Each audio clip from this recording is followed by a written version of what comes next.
Le procureur général près la Cour constitutionnelle, Jean-Paul Mokolo, a une nouvelle fois saisi le bureau du sénateur pour solliciter l'autorisation d'instruction judiciaire à charge du sénateur Matata Mponyo Mapon. Il justifie sa démarche par l'existence des faits nouveaux contenus dans un rapport d'inspecteur des finances membre de la commission de contrôle sur la gestion du parc agro-industriel de Bukangalonzo.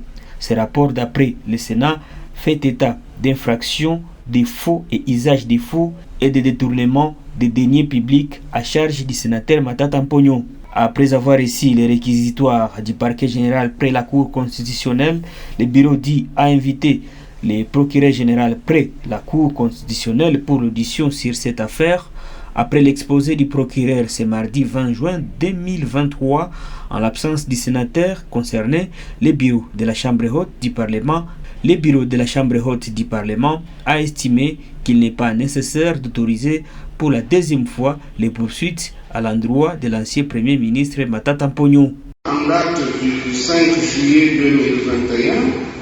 2021, la décision avait déjà été prise d'autoriser les poursuites et même la levée des immunités du sénateur Augustin Matata Mponyo. Donc nous considérons, nous, que jusqu'à ce jour, le collègue Matata Mponyo est toujours à la disposition de la justice.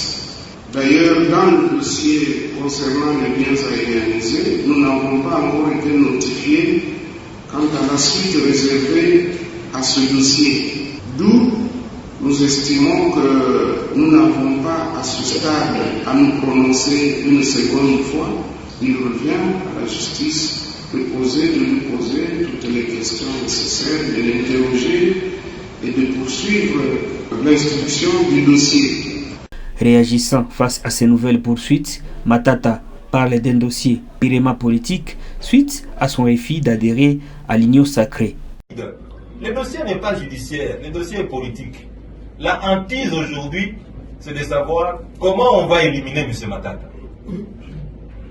de la course présidentielle. Parce qu'aujourd'hui, si je me retire, vous allez voir que tout le processus va s'arrêter.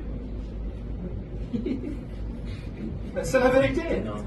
Combien de fois j'ai reçu des émissaires pour venir me demander d'adhérer à l'Union sacrée? Ce n'est pas un secret. Je ne vais pas citer les noms ici. Combien de fois il m'a été demandé de retirer ma candidature? Je ne vais pas citer des noms ici. Mais j'ai répondu, je n'entrerai pas dans l'Union sacrée, je ne retirerai pas ma candidature.